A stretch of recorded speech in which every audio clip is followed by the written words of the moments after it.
నమస్తే, welcome to talking point with me కవిత.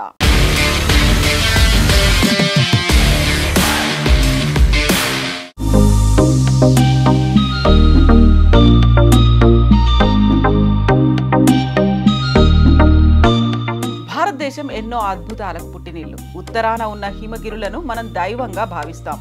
భారతీయులు ఎంతో పవిత్రంగా భావించే గంగానది పుట్టింది కూడా ఇక్కడే. ఆ పరమశివుడు కొలువైన కైలాస పర్వతం భౌగోళికంగా మన దేశ పరిధిలో లేకున్నా ఎంతో మంది భారతీయులు ఆ పరమేశ్వరుడి దర్శనం కోసం అక్కడికి వెళ్తారు. అయితే అక్కడ కేవలం కైలాస పర్వతమే కాదు, కంటికి కనిపించని ఓ రహస్య నగరం కూడా ఉందని చెబుతారు. ఆ సంగతి చాలా తక్కువ మందికి తెలుసు. అదే శంబలా నగరం.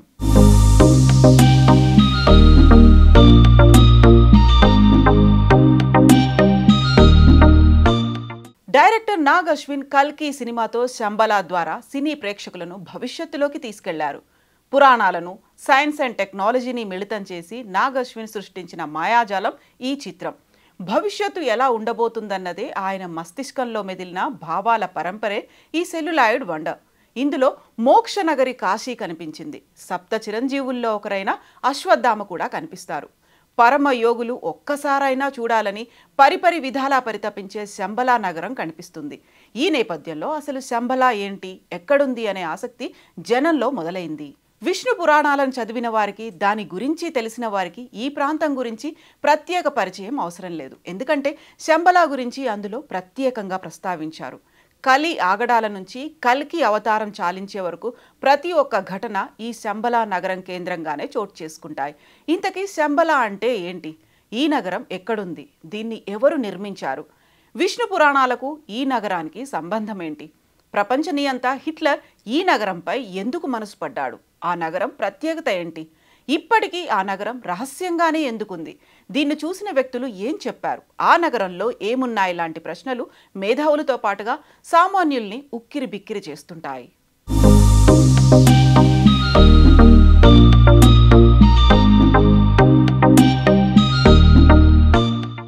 శంబలా నగరం గురించి తెలుసుకునే ముందు మనం ఒకసారి విష్ణు పురాణాల్లోని కలి ప్రభావం, కల్కి అవతారాల గురించి తెలుసుకోవాలి. శంబలా అనేది సంస్కృత పదం. టిబెట్లో దీన్ని షాంగ్రిల్లా అని అంటారు. హైందవ పురాణాల్లో దీన్ని సిద్ధాశ్రమంగా పిలిచేవారు. ఈ ప్రాంతాన్ని భూలోక త్రివిష్టపం అని కూడా అంటారు. త్రిపిష్టకం అంటే సంస్కృతంలో స్వర్గం. శంబలాలో కూడా దేవతలు తిరుగుతారనే ఉద్దేశంతో దీన్ని భూలోక త్రిపిష్టపం అని పిలిచేవారు. ఆ పేరే ఇప్పుడు అనేక రకాలుగా మార్పు చెంది టిబెట్గా మారింది. టిబెట్ మన ఇండియాకు ఉత్తర దిక్కున ఉన్న సంగతి తెలిసిందే. దీన్నే రూఫ్ ఆఫ్ ది వరల్డ్ అని కూడా అంటారు. ఎత్తైన పీఠభూములు కల ఈ ప్రాంతంలో బౌద్ధులు ఎక్కువగా నివసిస్తుంటారు. దీని సరిహద్దుల్లోనే చైనా భూభాగంలో ఉన్న కైలాస పర్వతం, మానస సరోవరం సమీపంలోనే రహస్య నగరం శంబలా ఉందని అంటారు. దీన్ని కేవలం కొంతమంది మానవులు మాత్రమే వీక్షించగలరు, ప్రవేశించగలరు. పురాణాల ప్రకారం శంబలా భూలోక స్వర్గం. లక్షల సంవత్సరాల క్రితమే ఈ నగరం ఆవిర్భవించిందంటారు. ఇక్కడ ప్రకృతి పరవశింపచేస్తుంది. వృక్షాలు, పరిమళాలు వెదజల్లుతాయి. శంబలా నగరవాసులు దీర్ఘాయుష్కులు, సదా యోగ ధ్యానంలో ఉంటారు. వారి తపోఫలంగానే భూలోకం మనుగడ సాగిస్తుందని పురాణాలు చెబుతున్నాయి. అధర్మం పెచ్చరిల్లి ధర్మానికి ఆపద ఏర్పడినప్పుడు శంబలాలోని యోగులు ఈ లోక పరిపాలనను తమ ఆధీనంలోకి తీసుకుంటారని విశ్వసిస్తారు. కలియుగం అంతరించే దశలో శ్రీ మహావిష్ణువు శంబలా నగరంలో జన్మిస్తాడని విష్ణు పురాణం చెబుతోంది. ఇక్కడ నివాసం ఉంటున్న విష్ణుసేనుడు అనే పండితుడు ఇంట కల్కి రూపంలో అవతరిస్తాడట. తెల్లటి గుర్రాన్ని ఎక్కి ఖడ్గాన్ని ధరించి తన పరాక్రమంతో దుష్టుల్ని సంహరించి లోకంలో తిరిగి ధర్మాన్ని ప్రతిష్ఠిస్తాడని, అప్పటి నుంచి సత్యయుగం పునః ప్రారంభమవుతుందనేది కథ.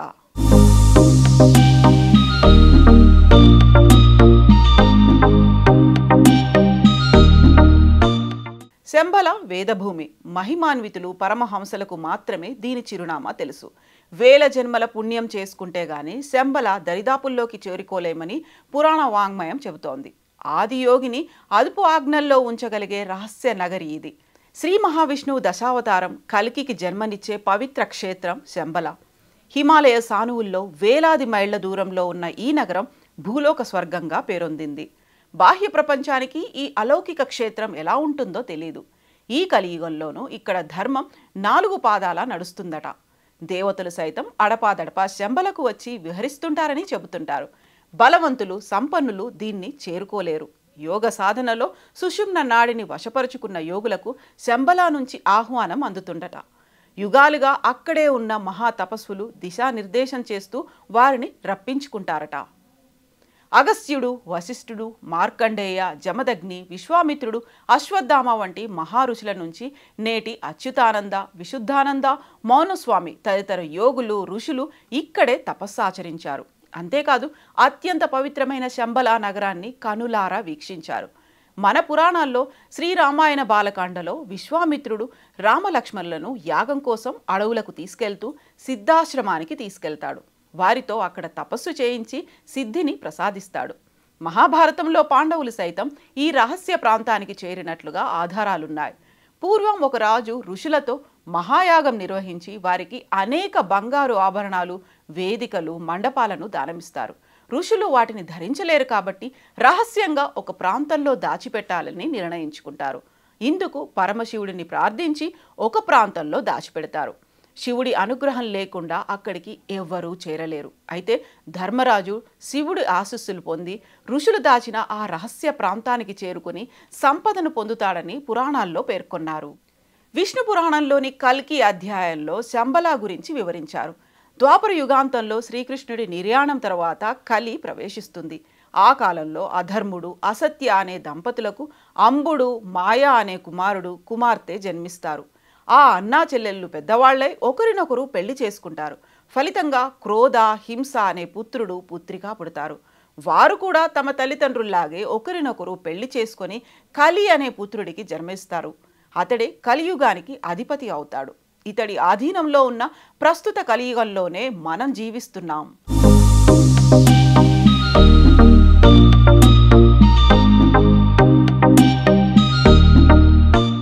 కలికాలంలో అధర్మం, అన్యాయాలు విపరీతంగా పెరుగుతాయి. నూనె కారుతున్నట్లుగా ఉండే నల్లని శరీరం, కాకి వంటి కడుపు, నల్లని సొరంగం వంటి నోరు, ఎర్రని మిడిగుడ్లతో ఉండే కలి శరీరం నుంచి నిత్యం అశుద్ధపు దుర్వాసన వస్తుంది. జూదం, మద్యపానం, స్త్రీలతో సంపర్కం వంటి అవలక్షణాలతో కలి లోకాన్ని పాలిస్తుంటాడు. కలి పాలన వల్ల లోకమంతా పాపులతో నిండిపోతుంది. దైవాన్ని చిన్న చూపు చూస్తారు. నాస్తికులు పెరిగి దైవారాధన అంతరించిపోతుంది.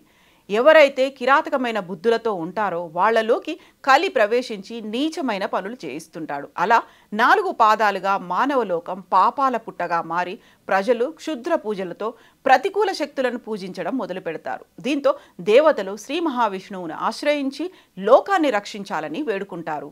కలికి అవతారంతో కలియుగంలోకి ఈ మేరకు శ్రీ మహావిష్ణువు దేవతలకు ధైర్యం చెబుతూ భరతవంశంలో శంబల అనే నగరంలో జన్మిస్తానని చెబుతాడు. ఆ నగరంలో విష్ణుయశుడు, సుమతి అనే పవిత్రమైన దంపతులకు పుత్రుడిగా జన్మిస్తానని అంటాడు. లక్ష్మీదేవి సింహళ ద్వీపంలో పద్మావతిగా అవతరిస్తుందని పేర్కొంటాడు.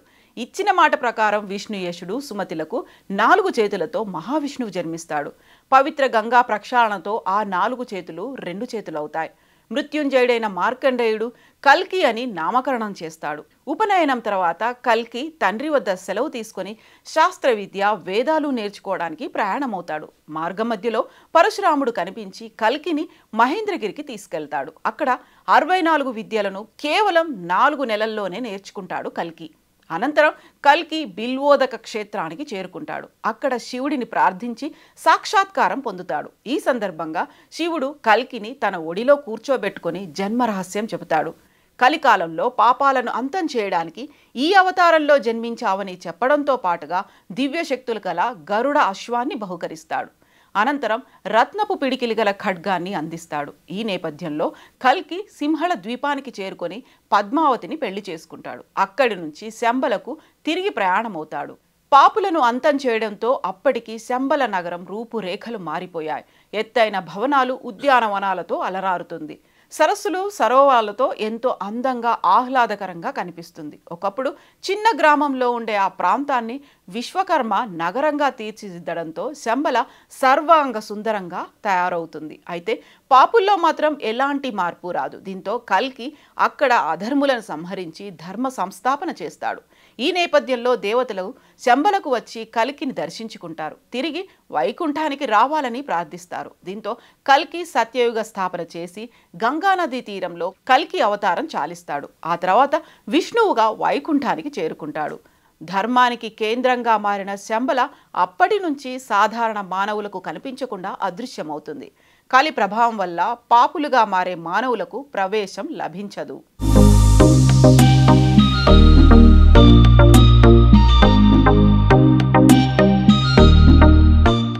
శంబల నగరాన్ని చూడాలంటే ఆ మానవుడు ఎంతో స్వచ్ఛమైన వాడై ఉండాలి. సత్యం, ధర్మం, అహింసను పాటించే పుణ్యాత్ములకు మాత్రమే శంబల నగరాన్ని చూసే భాగ్యం దక్కుతుందని పురాణాల్లో పేర్కొన్నారు.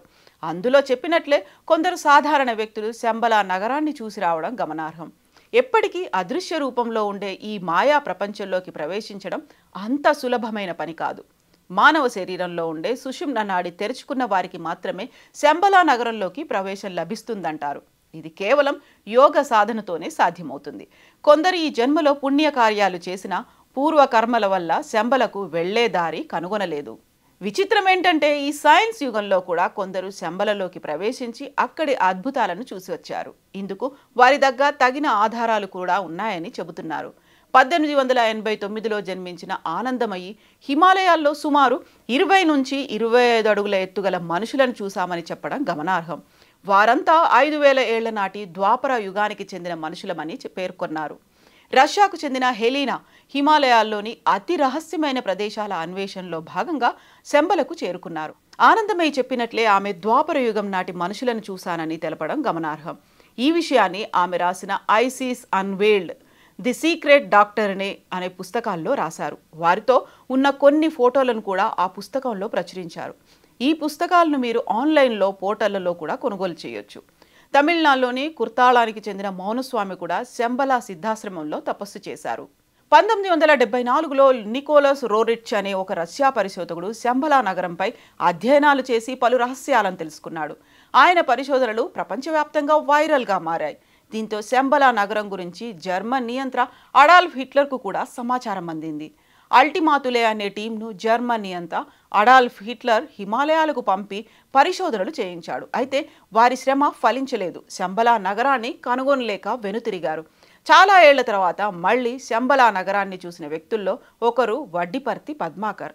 1980లో ఆయన హిమాలయాల్లోని ఒక గుహలో కఠోర తపస్సు చేస్తున్నప్పుడు విపరీతమైన మంచు తుఫాన్ ఏర్పడిందని, ఆ వాతావరణాన్ని తట్టుకోలేకపోతున్న సమయంలో ఒక సుమారు 20 అడుగుల ఎత్తైన వ్యక్తి తన తలను పట్టుకుని జనావాసాలు ఉన్న ప్రాంతంలో వదిలి వెళ్ళిపోయాడని ఆయన తెలిపినట్లు సమాచారం. దివ్య దృష్టి గల వ్యక్తులకు శంబలలోకి ప్రవేశం సులభమని, ఇది కేవలం యోగ సాధనతోనే సాధ్యమని పురాణాల్లో పేర్కొన్నారు. అయితే ఇప్పటి వరకు వెళ్లిన వ్యక్తులు కేవలం శంబల నగరంలో మనుషులను మాత్రమే చూసి వచ్చినట్లు తెలుస్తోంది. అసలైన రహస్య నగరంలోకి అడుగు పెట్టడం వారికి సాధ్యం కానట్లు సమాచారం. శంబల నగరం ఓ అద్భుత కట్టడం. శంబల నగరం మానస సరోవరం కైలాస పర్వతానికి అతి సమీపంలో అదృశ్య రూపంలో దాగి ఉంది. ఎంతో మంది భక్తులు అక్కడ తాము దేవతలను చూశామని చెప్తుంటారు. ముఖ్యంగా పూర్ణిమ నాడు మానస సరోవరానికి దేవతలు దిగివస్తారని, ఆ సమయంలో ఆకాశంలో దివ్యకాంతులు కనిపిస్తాయని అంటారు. టిబెట్ బౌద్ధ కాల చక్రం, భారతీయ పురాణాల ప్రకారం శంబల నగరం చుట్టూ 8 రేకుల కమలం ఆకారంలో పర్వతాలుంటాయి. మధ్యలో స్ఫటిక శ్రీచక్రం ఉంటుంది. దాని చుట్టూ గొలుసు కట్టుగా పర్వతాలుంటాయి. శంబల రాజధాని పేరు కలాప. స్ఫటిక శ్రీచక్ర భవనంలో ఓ భూగృహం నమూనా ఉంటుంది. అది తిరగబడిన పిరమిడ్ తరహాలో ఉంటుంది. అందులోకి వెళ్లేందుకు కొన్ని సొరంగాలు ఉంటాయి. అందులో 1,000,000 సూర్యకాంతుల కాంతితో సమానమైన చింతామణి అనే దివ్యమణి ఉంటుంది. అది దాదాపు పనసకాయ సైజులో ఘనీభవించిన పాదరసంలా గడ్డకట్టినట్లుగా ఉంటుందని చెబుతారు. ఋషులచే నిత్యం పూజలు, సప్తరస ధాతువులతో ఏర్పడిన ఈ మణి గురించి రష్యా పరిశోధకుడు నికోలస్ కూడా కొన్ని ఆసక్తికర విషయాలు చెప్పాడు. ఈ మణికి అర్ధచంద్రాకారంలో ఒక ముఖం ఉంటుంది. పెదవులు తెరిచినట్లుగా ఒక ద్వారం ఉంటుంది. సిద్ధ ఋషులు దానికి నిత్యం శివ, విష్ణు మంత్రాలతో అర్చన చేస్తారు. ఆ మణి కోరిన వరాలు ఇస్తుందని ప్రతీతి. భవిష్యత్తులో దాన్ని కల్కి భగవానుడు ధరిస్తాడని పురాణాల్లో ఉంది. మరో ఆసక్తికర విషయం ఏంటంటే, ఈ సృష్టి పుట్టిన రోజు నుంచి అనేక కాలాల వరకు వివిధ ఋషులు లిఖించిన గ్రంథాలన్నీ ఇక్కడ భద్రంగా ఉన్నాయి. ఇక్కడ ఉన్న తాళపత్రాలు మొత్తం 18 సంపుటాలుగా విభజించి భద్రపరిచినట్లు సమాచారం. టిబెట్ బౌద్ధ సన్యాసులు సైతం శంబల నగరం గురించి చెప్తుంటారు. మణిపద్మహం అనే మంత్రాన్ని వీరు నిత్యం జపిస్తారు. అయితే శంబల నగరం నిజంగానే ఉందా, దాన్ని చూసామని చెబుతున్న వ్యక్తుల వాదనతో ఏకీభవించవచ్చా అనేది ప్రత్యక్షంగా చూస్తే కానీ చెప్పలేం.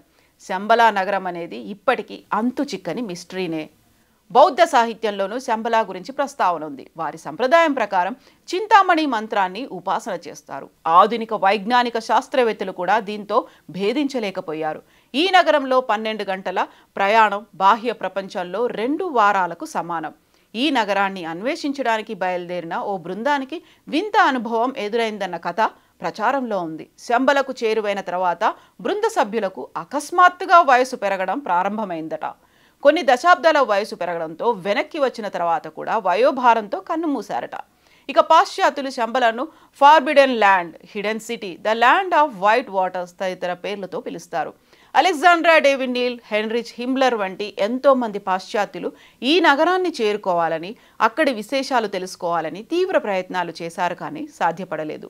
శంబలా నగర విశేషాలపై 1933లో జేమ్స్ హిల్టన్ అనే ఆంగ్ల రచయిత లాస్ట్ హొరైజన్ అనే నవల రాశారు. ఈ నవల ఆధారంగా అదే పేరుతో 1973లో హాలీవుడ్ చిత్రం కూడా వచ్చింది. ఇలా అనేక మహాద్భుతాలు, విశిష్టతలు, మహిమాన్వితాలు కల శంబల ఇప్పటికీ సామాన్యులకు అంతు చిక్కని రహస్యమే.